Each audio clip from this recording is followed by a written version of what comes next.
delighted to welcome our guest presenter, archaeologist William B. Gillespie. Bill Gillespie started his archaeological career working in the Four Corners country, primarily in and near Colorado's Mesa Verde National Park and northwestern New Mexico's Chaco Canyon.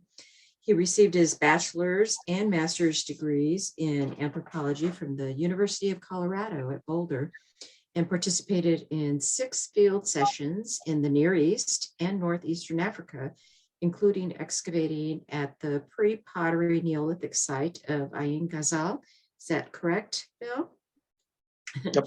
In Jordan. And Bill moved to Southern Arizona in 1984 and began working as an archaeologist for the Coronado National Forest in 1989. And he continued in that role until he retired in 2015.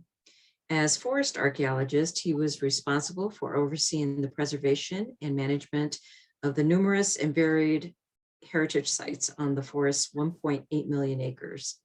Many of those sites date to the 20th century, including ones reflecting activities of the Civilian Conservation Corps. Bill has longtime interests in the past peoples of the Southwest and their interactions with the landscapes and environments in which they lived and worked. This evening, he will tell us about how the Civilian Conservation Corps, or the CCC, helped transform the natural and cultural landscape in Southern Arizona, starting nearly a century ago.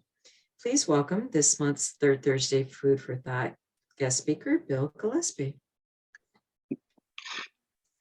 Okay, thank you, Monica. And I'm just going to go ahead and hand out, and everybody's tuning in. And I'm going to go ahead and start sharing my screen here. If I find the right one.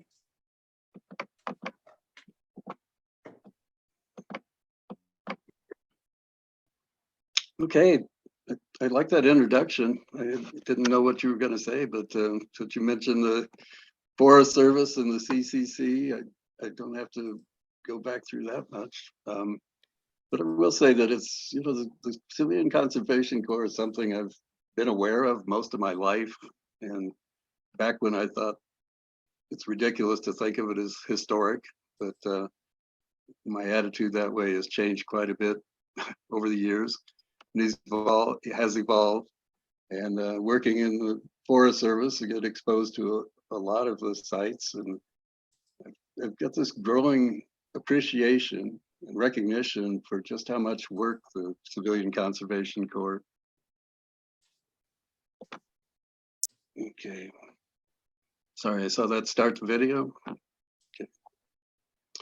Anyway, the more I learn about it, the more I appreciate how much more complex it was, and how many more people were involved, many more agencies were involved, and just how much work they accomplished. And a lot of that work has made lasting changes to the landscapes around us.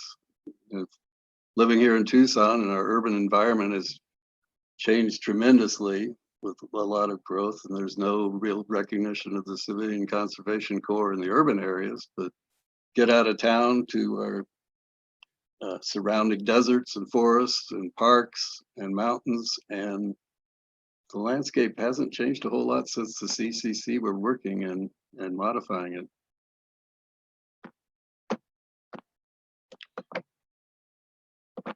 So I don't want to dwell a lot on the basics. I think most people are aware of the basic outline of, this is Franklin Delano Roosevelt's pet project. It was his New Deal projects that he started enacting when he became president in March of 1933. And this was the first one that he pushed. It was his favorite, to do reforestation and erosion control, but to get young unemployed men put to work out in the field, out of the towns, not paying them a whole lot, $30 a month, and they're supposed to send 25 of that back to their families. But there were tens of thousands, hundreds of thousands signed up immediately. And he had a target of having 250,000 enrollees by the summer, and they got there by July or so. So there was a huge push when it first was enacted, a big race to get out into the countryside and start working. And so all of a sudden we have these camps showing up, camps that were built and operated by the US Army, but the enrollees were unemployed civilians, citizens, and could work on the conserving natural resources.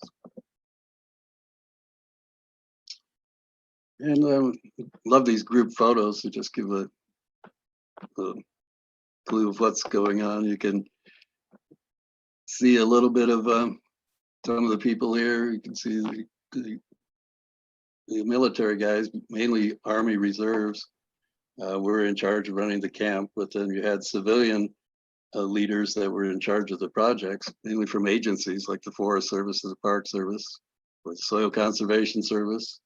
A lot of them had pets, like this is a little pet bear, Pima, at the Benito camp.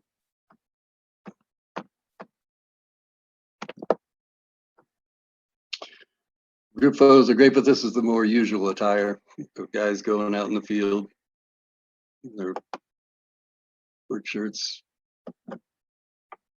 loading up in trucks and headed out to do work on roads, on forests, whatever.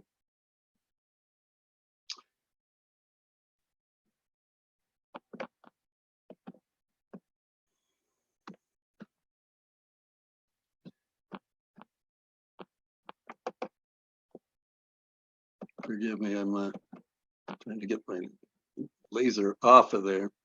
Most of the enrollees were 18 to 25 years old, or plus or minus a few years, but they weren't the only ones that were affected.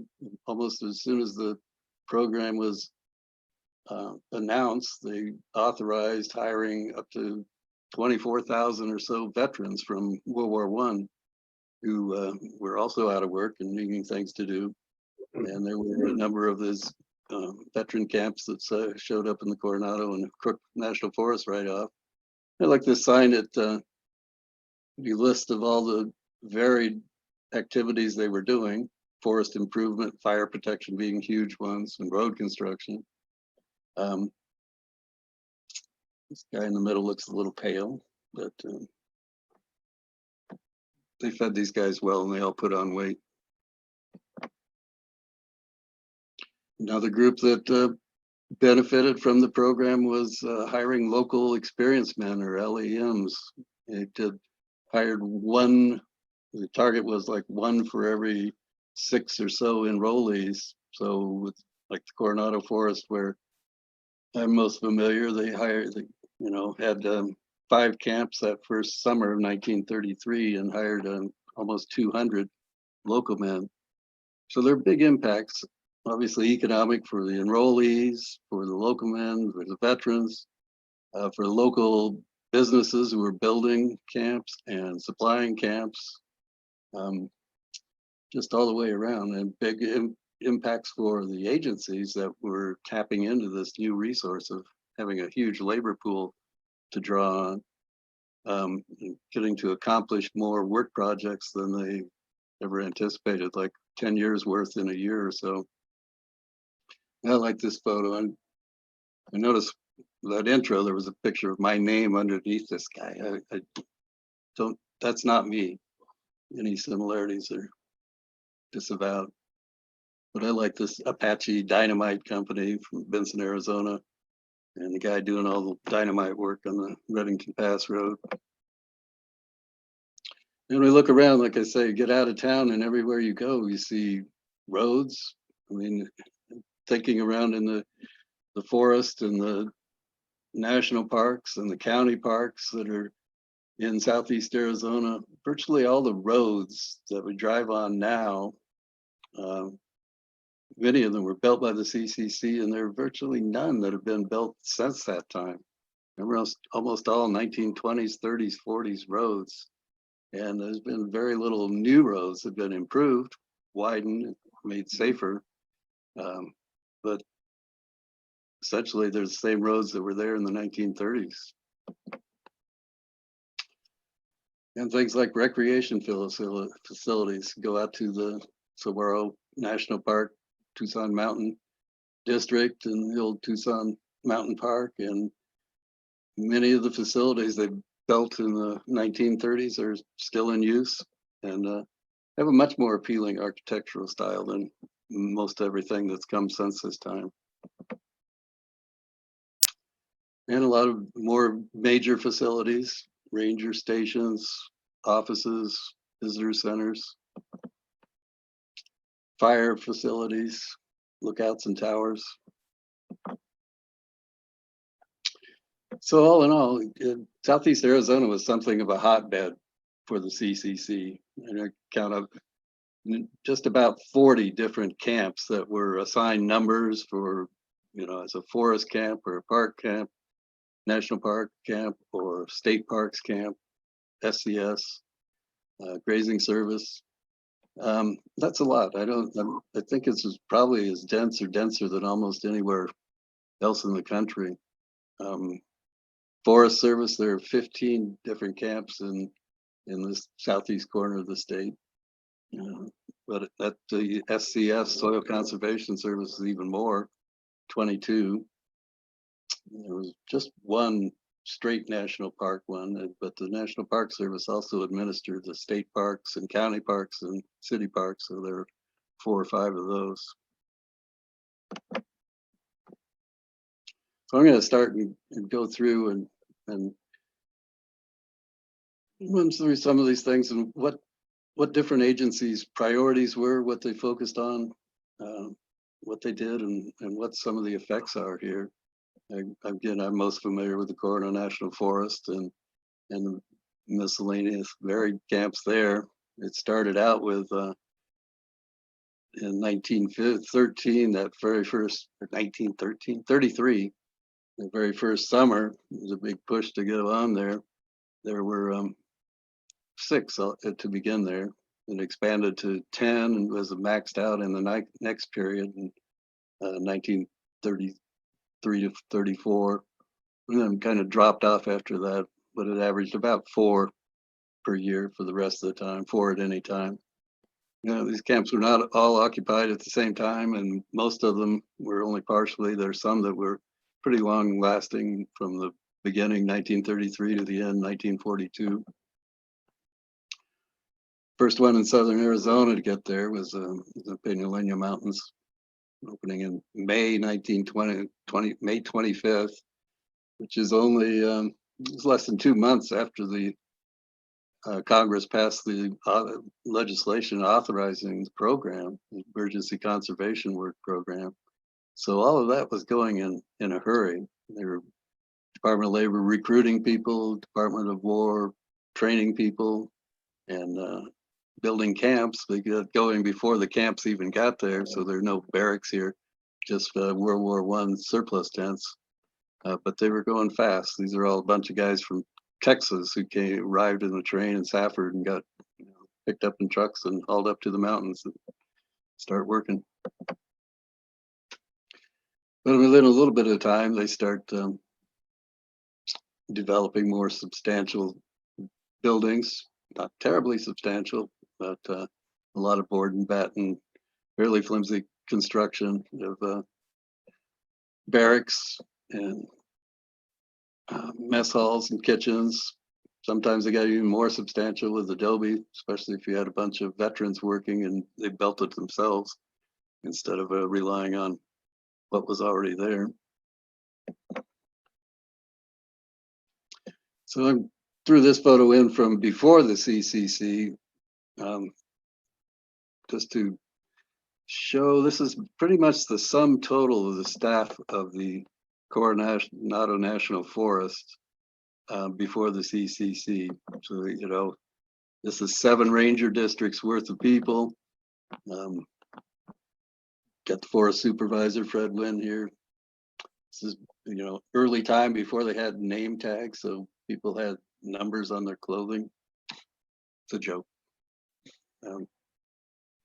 But the point is, they hired a few people, a few forest guards and forest lookouts for the summer fire season, but for the most part, this was it. So to do all the work projects, contract out a few things, hire some people, but not much. If you have a fire, this is the crew that's responding to it.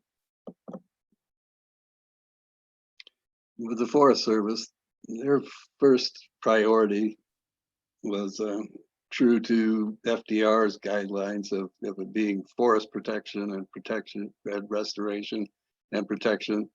These early accounts call it the reforestation camps. I mean, that was their goal. The focus was on forest and improving conditions and preventing fire. And this quote kind of summarizes the Forest Service philosophy at the time, which in hindsight was maybe a flawed one. Not maybe, was a flawed one.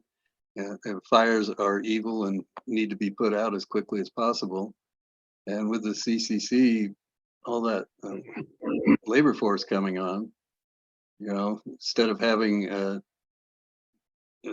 number of folks in the 10s or 20s, they suddenly have hundreds of people. If you had Coronado Forest had 5 camps of up to 200 people there's 1,000 people to do things, and another group of local experienced men, plenty of labor to get things done.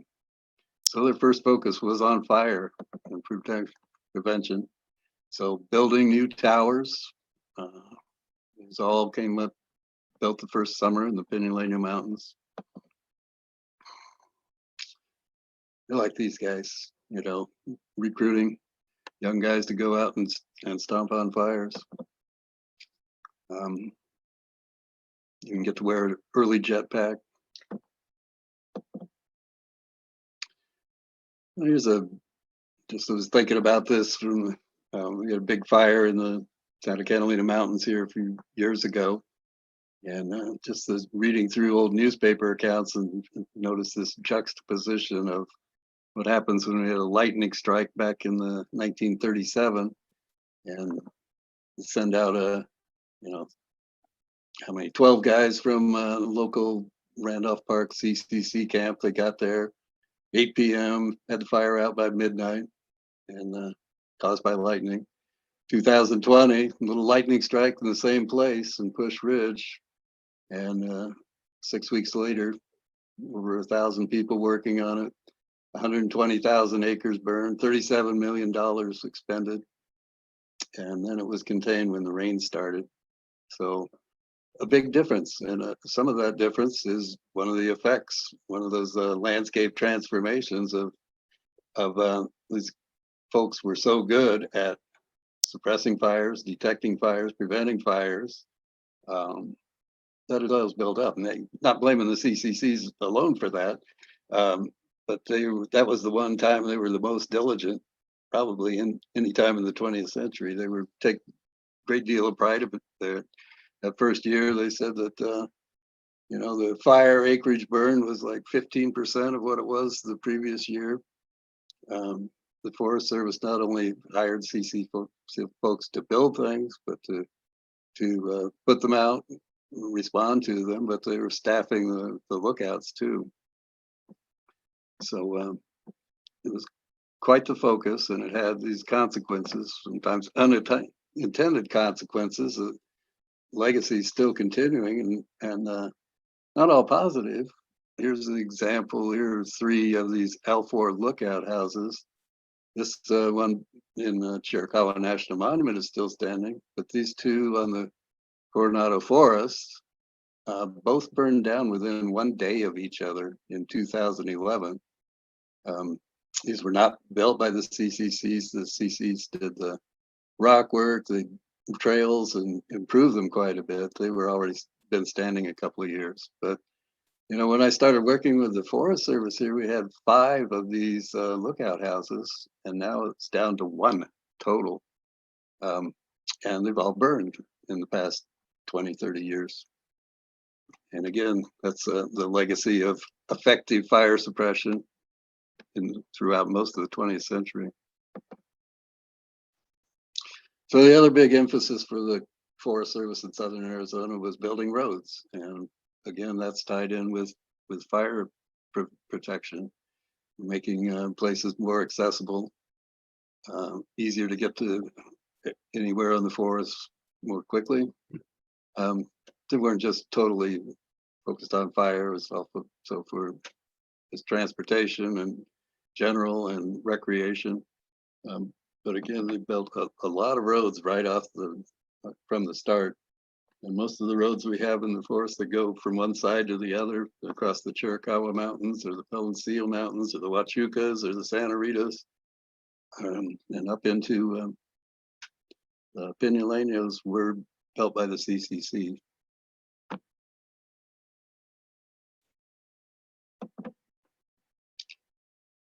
This is one of the first ones to be built, Box Canyon Road, to going across the northern end of the Santa Rita Mountains. Again, using that dynamite technology and having a blast. But, you know, that road is still intact and a nice drive, and all the fabulous rock work that they built in the 1930s is still holding up and doing well. It's the landscape we have.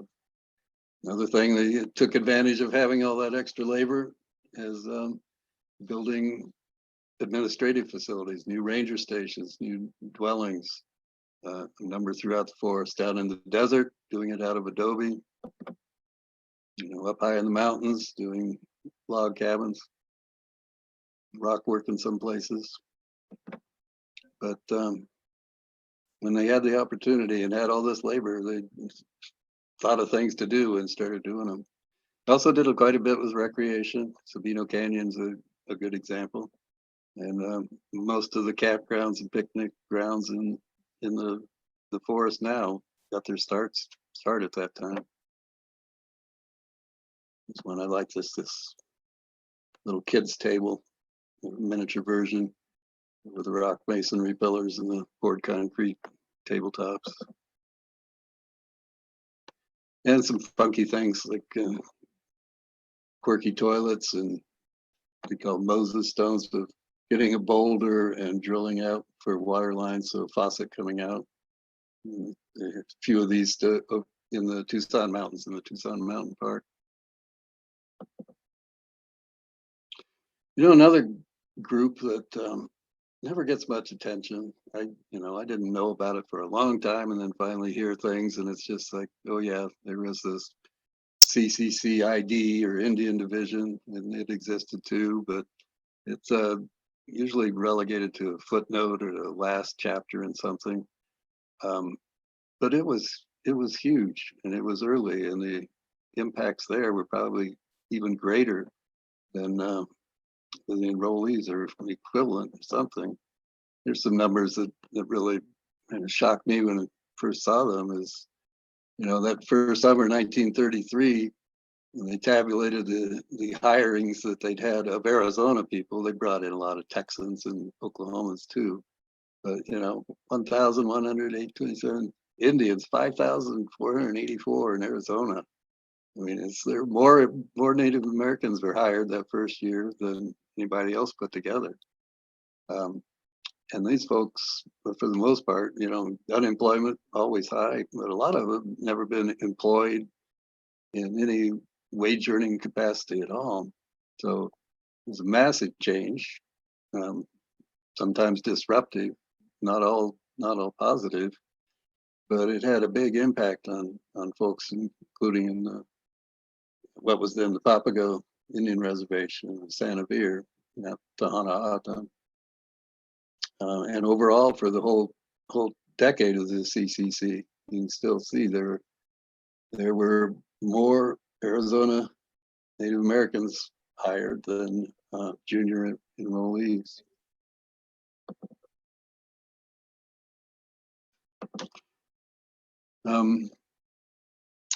And on the Tohono O'odham lands, one of the most labor-intensive and challenging and hazardous and ill-advised projects that I can think of is putting a fire lookout on the summit of Babakivari Peak, which is the prominent, most sacred place in the Tohono O'odham world.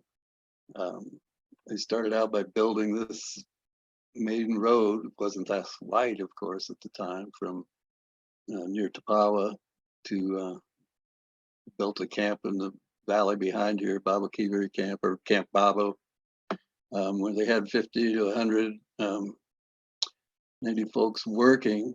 And their main objective was they spent 6 months building a trail up to the summit of the mountain, which is a remarkable feat. Required a lot of work and hauling up redwood to make these staircases, for these long staircases that are bolted into the rock cliff face, and finally getting to the summit and building an unimpressive looking lookout house that didn't even make it through a year before it was struck by lightning and destroyed. So it was, I don't know, a lot of labor involved and a lot of touchy situation of putting this on top of a sacred place. I don't think no one lamented the loss of the lookout, and nobody said that you need to replace it at all. But it was quite the project. I want to count the time I was reading. It says it was conservation at its peak. I don't know. But that was kind of a fluke when they're starting out and wanting to do what the Forest Service is doing, emphasizing fire protection, prevention. But they changed their focus fairly soon and went more to developing water sources. The main goal being to make a lot more places habitable for livestock, to spread out the livestock so they're not all hanging out and right around single water sources and communities. So they, in the bottomlands, they did a lot of building charcoals with, lots of Fresno scrapers scooping around, but also mechanized. And they ended up with quite a few tractors and trailers and loading heavy equipment. And in the mountains, building a lot of rock dams across drainages, which, for the first year had water in them, looked nice, pretty much all filled with sediment soon after, but they were still capturing and retaining water and could, water coming out at the base of the dam. But that was part of the reason they got going so early is this is the Office of Indian Affairs. They did things a lot less structured than the regular CCCs. The Army was not involved at all. There were no built camps. They were just family camps that they set up. The one camp that they did, or one major facility they built, was at Baba Kiwi Canyon. But it brought a lot of money to people for the first time. And they did other things, when there was a lot of headbutting between the Indian Affairs leaders and the Adam about how to do things. The Adam didn't like being, decisions made without their input and told, do this here and there. But when the Indian Affairs loosened up and let them Adam take over doing things on their own, they came up with creative and different things like building earthen dams and putting choya in with it to protect it from being swept away. Did a lot with collecting seeds and sowing seeds, which is just something you don't hear much about. I think it's interesting. One of the last projects they did was they supported, or the CCC Indian crew was the crew for archaeological excavation at Ventana Cave that Emil Howery led, and Julian Hayden did most of the field supervision. And they were working there. It was the little Saguaro camp of family members or other people developed right at the base of the hill. So a whole different structure there, but big impact. I'm going to jump to the Tucson area, and it's we got 6 CCC camps right in and around Tucson. One in town, downtown, Randolph Park. and others to the mountains to the west and the east. I'm going to show the numbers for these. You know, they kind of tell a story. Like this Randolph Park one, it was originally designated SP1. That stands for State Park 1 in Arizona. So that's the first state park CCC camp designated in the state. It's not, it's, you know, it sounds confusing because it's you think it's a state park and it's not, and few of them were, but the way the feds set up the CCC leadership structure is the Forest Service was in charge of national forest and state forests. The National Park Service was in charge of national parks and monuments, but also state parks. But they also included in that city parks, county parks, parks that might become state parks that were candidates. So they were all designated as state parks. So we got SP1. That Randolph was the first one, late in 1933. 6 and 7 are over in the Tucson Mountain Park. This was Pima County had just developed this Tucson Mountain Park area, withdrawn from settlement. You know, so very innovative, and this when the CCCs came around, they jumped on the bandwagon as soon as they could and got this. So it ended up the National Park Service provided technical skills and leadership things, but the CCs provided the labor. SCS, Soil Conservation Service, that was a bit later. This the Tanque Verde one started out as a forest camp, F42, then D F42, and over at the other Camp Pima, DS. Those are drought relief camps that were established in 1934. And then it made a transition to a state park. In other words, Park Service organized.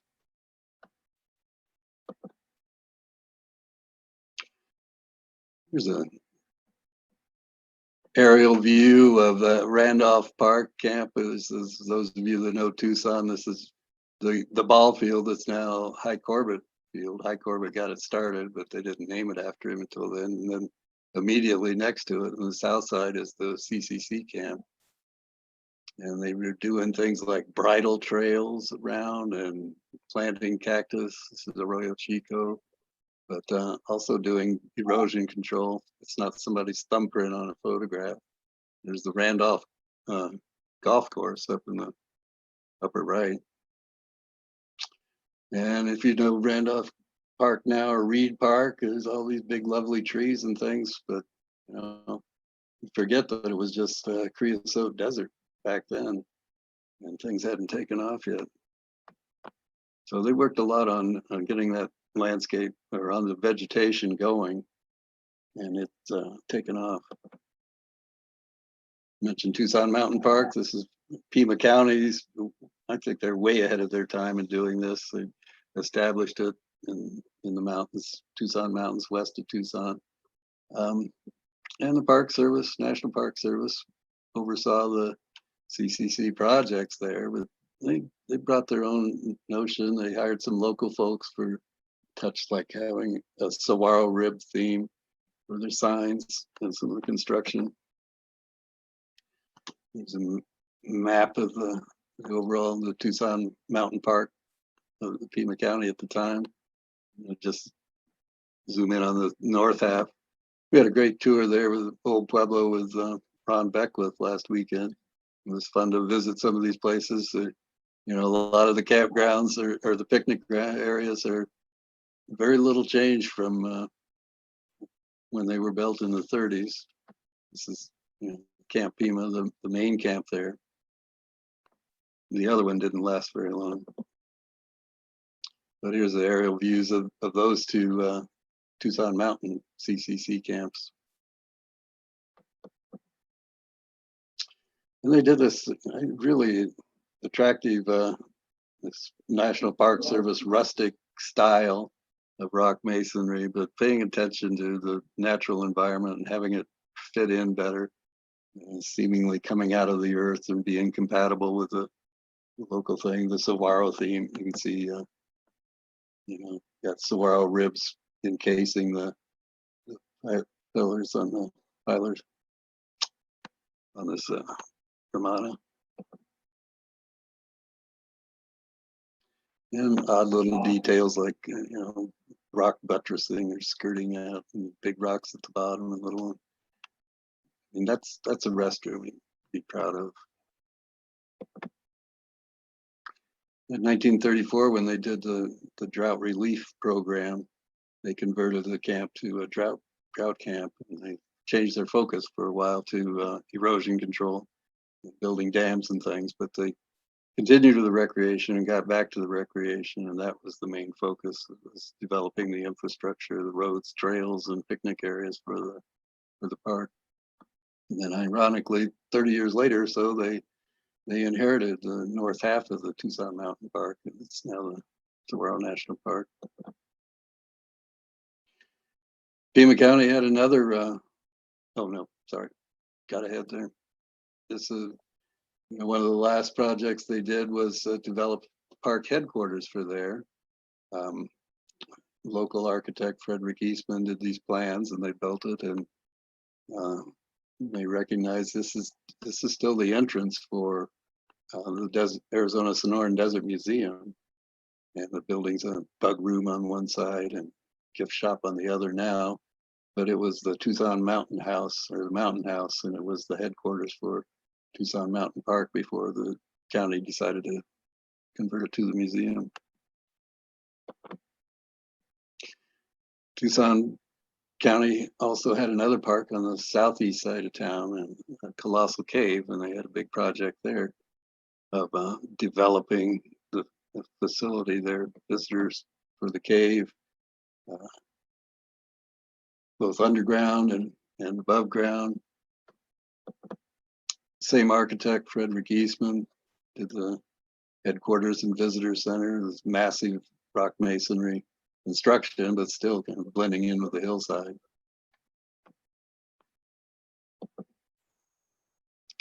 And the other big one is on the west side of town was Saguaro National Monument, which was established by Herbert Hoover 2-3 days before he left office as a new national monument. That time it was to be run by the Forest Service, but one of the other early things FDR did was move all the Forest Service and War Department national monuments to the Park Service. So the Park Service ran all the national monuments. So it got to be a Forest Service national monument for about 6 weeks or so. But the main driver behind that was the president of the University of Arizona, Homer Shantz, who was also a botanist, who succeeded Byron Cummings as the acting president, an archaeologist. So that was back in the day. We have botanists and archaeologists, presidents of the university. But he pushed hard with the Forest Service to get that going. And he got it started, and then he quit being president of the university and went to work for the Forest Service. There's a nice map that shows the monument. I'm going to zoom in a little bit and just look at a few things. You can see, there's a CCC camp SP-11. That's the old Tanque Verde camp, and SP-10 at the bottom is Colossal Cave. But it says Saguaro State Park in here. It never was a state park. These guys like to say it was, but the guy that Jay Price, who wrote History of the Arizona State Parks, there's no documentation whatsoever in the legislature, in the park notes, state park and archives, or anything. But Shantz and Cummings used to like to call these state parks, and part of it was to justify that, NPS CCC involvement. But the big thing they did there was built this loop road, the Cactus Loop Road, that's still intact. And Mr. Eastman again did these architectural plans. I like this, got a little nod to showing Bob Keevery in the distance there. These big elaborate plans for park headquarters there. They only had around to building this piece of 1940, and there it is, and that's south of the current visitor center. But that was one time in the university, another player actually got involved in the CCC project through, again, the state park program run by the National Park Service. So you can see here the labels. One of the places they did work was Fort Lowell. They built adobe walls for the perimeter on a couple of sides, got a big drainage ditch through there, did some general improvement, fencing.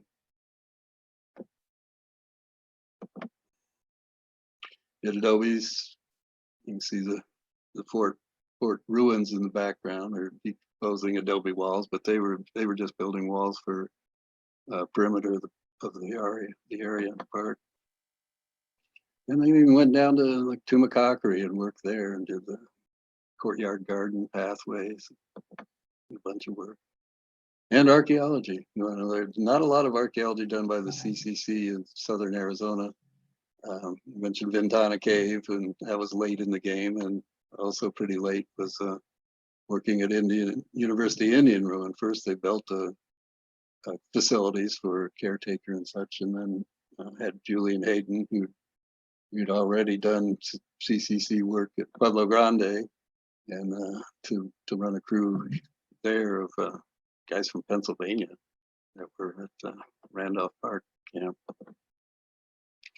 And the Park Service actually had one camp that was this national park oriented, national monument.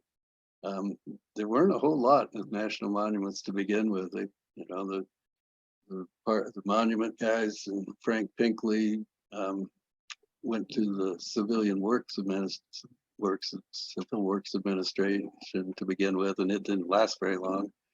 But he got alarmed when the engineer went to Chiricahua National Monument, which is another one that had been in Forest Service for 10 years, and gotten transferred, 9 years, transferred to the Park Service. And the Park Service hadn't done much, but they went there and met all these civic leaders from Bisbee and Tombstone and Douglas, who said, we're going to have a Labor Day party to dedicate the completion of the road, and we expect maybe 8,000 people. So this is one CCC camp that got started in response to the looming of a big party coming. So they moved the crew from Tucson Mountain Park at SP6, Camp Pima, to Bonito Canyon. The first thing they did, they focused all their energy on, is preparing for this Labor Day bash that was coming. The Forest Service had they got a forest highway built into the park before it got changed over to the Park Service, but it needed some work cleaning up. And they spent a lot of time trying to prepare for a big thing. It only ended up like 6,500 people came, but it's a tiny little place where now you go there, there are 12 cars there, it seems really crowded. But they got it all built for this huge crowd to come. Speakers on Speakers Rock. CCC guys were barbecuing, 6,000 pounds of beef and these barbecue pits, 85 feet long. So when the party was over, they closed all that down and focused on then developing the infrastructure for the park with lots of trail building, roads, campgrounds, administrative sites, fire lookout we saw before, lookout house, administrative buildings. And finally, just touch on, the SCS, the Soil Conservation Service, got its start. But 1934 was the most pronounced drought year in the U.S. for centuries, and it was the Dust Bowl years in the Midwest. This is not Casa Grande or Wilcox. It's from the Midwest, but it looks the same. It got people pretty alarmed, and Roosevelt administration pushed through legislation to get more enrollees, 50,000 more, to all come from drought-affected states from the Midwest and the Southwest, the West. So Arizona was one. So they all came directly from the cities and towns in the area. So there were, the one Tucson Mountain camp became a drought relief camp, and 4 or so, 5 in the Coronado and Crook National Forest became drought relief camps. And they focused on erosion control. But it was a little boost that kind of helped. That was about the time they maxed out on the number of camps and going anywhere. 1935. Just through quickly, started out with these few. The Soil Erosion Service was a Department of Interior group that didn't last very long. But the difference was, compared to the Park Service and the Forest Service, they were working not on federally owned land, federally managed lands, but on private lands. And that led in 1935, they created the Soil Conservation Service. And they had this big funding for Upper Gila River Basin project. So there are a whole lot of camps in the Upper Gila, the Safford up to Duncan area, but also throughout the rest. They took over a lot of the old Forest Service CCC camps and weren't being used so much. And I can say they got up to about 22 or so. A little brief nod to the BLM grazing service also started at that time, and they had a few camps, 4 in southeast Arizona, again in the Gila Valley, and aimed at ranching, grazing on public lands. It was a grazing service or division of grazing for several years before BLM was created, merged with the GLO. But there, again, this landscape thing is, there are some places you go where there are just so many erosion control features of different kinds of dikes and spreaders and check dams and terraces, especially in that Gila Valley, but also throughout the forest and Tucson Mountains, a lot of places. You did a lot of big dams. This is in the Seuss Picnic area in the Tucson Mountains. Again, in southern Arizona, anytime you build a dam, it fills up with sediment soon. A lot of erosion control, gabions, but also just a lot of smaller things that are just, don't jump out at you until you start walking on the ground and go, that's they have a distinctive signature, and it's almost 100 years later, and they're still very prominent part of the landscape. So I think that's about all I have to say. I just it's a whirlwind look and a little bit of emphasis on how that landscape was evolved during the CCC time, and how we're still living with a legacy of all that work that was done back then. So, this was a fascinating presentation, Bill. Okay, thanks. Wow. And you have a ton of pictures too. Oh, pictures are wonderful. Yeah. Have you just gathered all this information over the years? How did you gather this information? I think the key is over the years. You're right. Okay. It's something I've found interesting for decades, and like I say, the more I learn about it, the more intriguing I think it is. And it's recent enough that there is a lot of information, and when we first got it started, there were so many of these enrollees still around, or local, and I just some people did a lot of interviewing, but probably not enough. And all those guys that were 80 years old 20 years ago would be 100 now if they're around. Mm-hmm. So one of the pictures I recognized up on heliograph, I grew up in Safford, and my dad had a communications firm, and so he had equipment that he would maintain up there on heliograph. And one winter, some of the equipment had gone down, and we stayed in that cabin that I guess it was built by CCC. I had no clue. All I knew it was a Forest Service cabin, and we stayed the night there. And yeah, so when I saw that picture, I thought I stayed there in that building. Had no idea it was originated with the CCC. Very okay. Yeah, So a little aside with that one is a 100-foot tower there, and I was working up there as a resource advisor with the Nuttall fire and 19 years ago, and the fire crews diligently wrapped that log cabin in aluminum wrap to protect it. But, thought about the tower and 100 feet, what could go wrong? The flames out there, they were 200 feet high. So I was there. Oh, I yeah. was up there when that fire took place. And I What was that? remember seeing the planes flying right over, dropping right near. I Yeah. mean, the flames were real close. Yeah. Well, I'm going to field some questions here. There's a question here from Thomas Garrison.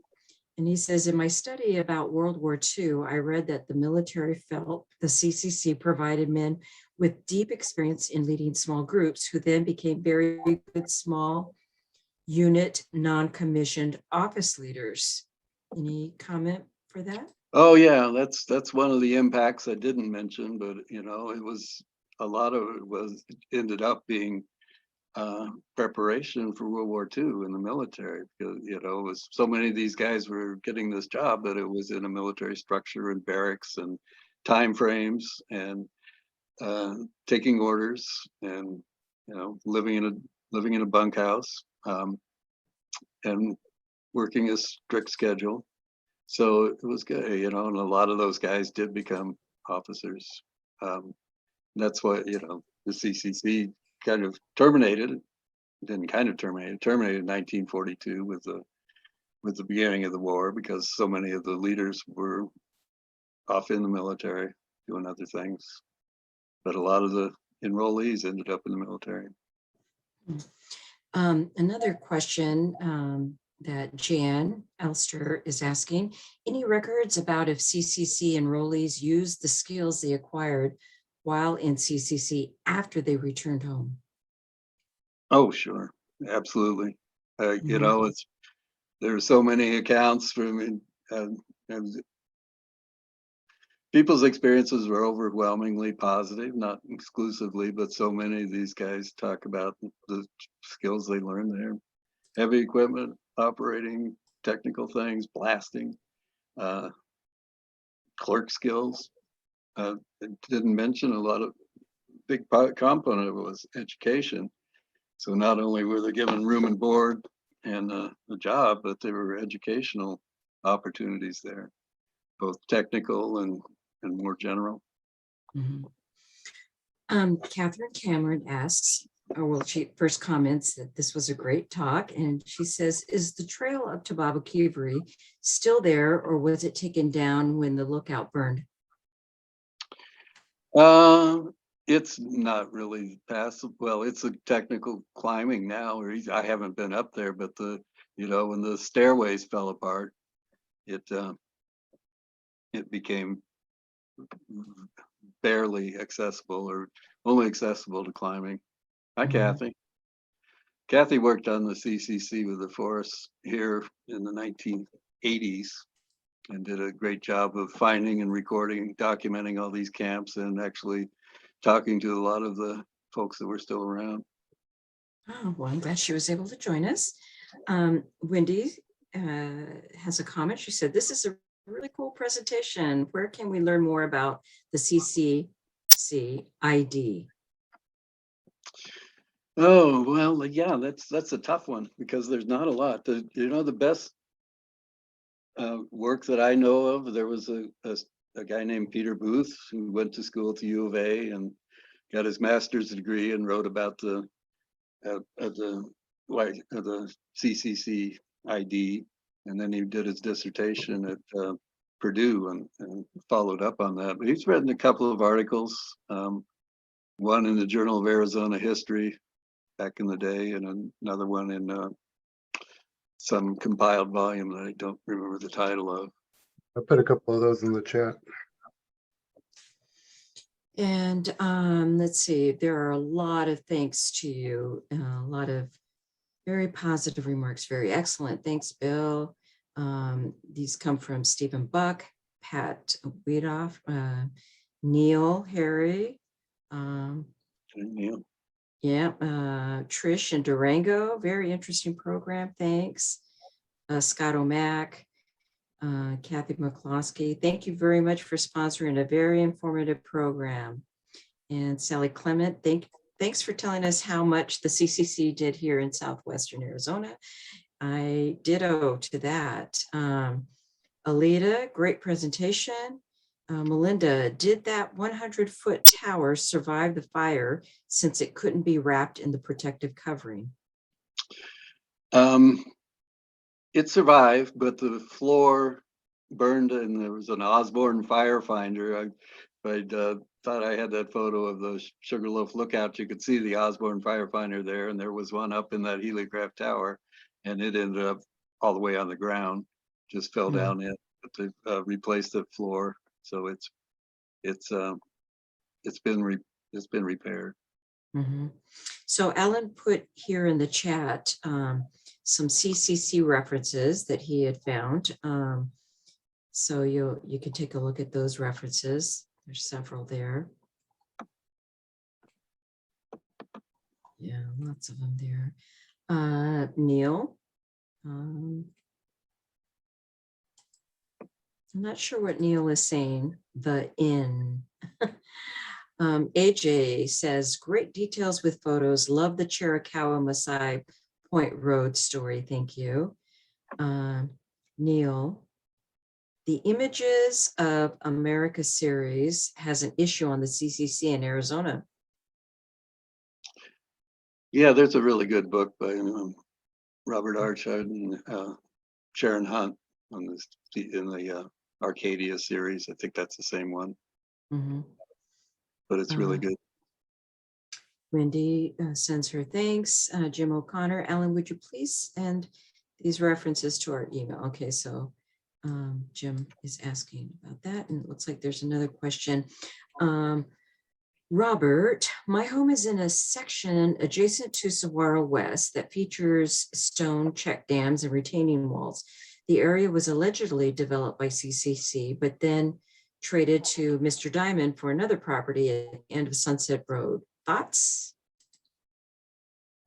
Yeah, there's a lot of CCC earthen dams and stone dams that are both within Tucson Mountain Park. You know, that's their main focus with the SB6, but also outside. And there's people from the Randolph Park camp came out, and on that whole east slope of the Tucson Mountains put in a lot of dams. You can see old photos and all the way from the Santa Cruz up to the mountains, there are earthen dams in the check dam. There's a place called Check Dam Canyon south of the Gates Pass Road that is pretty amazing. It's like it was built by giants. All these rocks are 4 feet long and 2 feet thick and weigh 1,000 pounds or so. But it's outside of the county park, so I think it was built by somebody else. So a thought came to my mind, Old Tucson Studios out there, was there any CCC work done at that site or in that area? I don't think so. Not right there. There was a little picnic ground called Ironwood that's just kind of across the road, a short distance, but right at the Tucson Old Pueblo, I don't think so. I don't know. Steve Hayden says, thanks, Bill. This takes me back to the years of storytelling from my father during the growing up time, 1940s and 50s. Yeah, I bet. Yeah. And Alan had put some more, he notes there are several CCC volumes in the Arcadia series. Yeah. Scott O'Mac would be the person to answer that question about whether there's anything at Old Pueblo. We did the National Register nomination for the historic landscape there. You said Scott O'Mac? Yeah. And he's with us. Scott, you want to pipe in on that. So I'm not seeing any more questions. We'll wait just a minute or so for some other chats. Maybe Scott might be able to. Looks like Scott already left the meeting.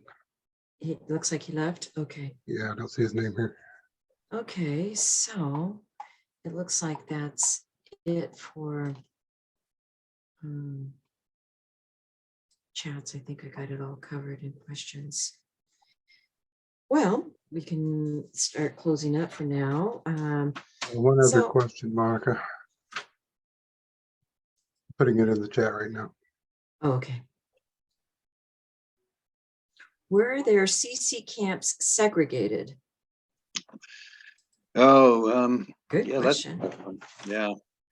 There were, for the most part, yeah, some of them that were integrated, like the Camp Pima and Tucson Mountains. They had for a while Mexican American kids and Anglo, but they didn't get along all that well. And there were several accounts of fisticuffs at different places. There, African Americans, there weren't a lot. For the most part, there were more in WPA camps. There was one camp at Fort Huachuca that was African American. Fort Huachuca was a largely an African American military post through the first half of the 20th century. I know there was one African American guy at Camp Pima too. You had mentioned early on in the presentation about the number of Native Americans that were involved. So that comes to mind about, that question with Yeah, the CC no camps. integration there. It was, two separate programs pretty much. Oh, so they were in a totally separate program. Well, it was, yeah, technically the CCCs, but organizationally totally different. The Gotcha. Army was not involved, the Forest Service, Park Service, nobody. It was the Indian Affairs, Office of Indian Affairs then. So they came up with their own style and guidelines and having family camps and people commuting from home, not having the same kind of training, not just, so they weren't mixing much at all. Mm-hmm. Humberto Badia is asking where he can find blueprints for the roofs of the bathrooms made by the CCC. The best things, there are a few hit and miss, but the best ones I know are probably from Tucson Mountain Park, and Ron Beckwith did a whole lot of work compiling and making drawings of structures there, and Scott O'Mac did the National Register nomination. Ron did a little set that's available online of little preservation briefs or historic briefs or something for the structures out there, the ramadas and fireplaces and restrooms and such. And that's probably the best place for seeing any drawings. All right, well, I'm not seeing any other questions or comments. So on behalf of Old Pueblo Archaeology, I'd like to thank you, Bill, for sharing this fascinating presentation with us. I too am now intrigued. And I'd like to thank everyone who joined us this evening. Thank you so much. And one last note, if I'd like to ask if you would consider making a donation to help pay for Old Pueblo's Zoom subscription and program expenses, and to support the educational programs. Oh, and Robert says thank you. And Alan says to Humberto that he'll send you Omac's and Beckwith's email addresses so he can follow up with them. And I'd like to thank you all and have a wonderful evening. Thank you. Thank you. Thanks, Bill. Thanks, everybody. Have a good evening.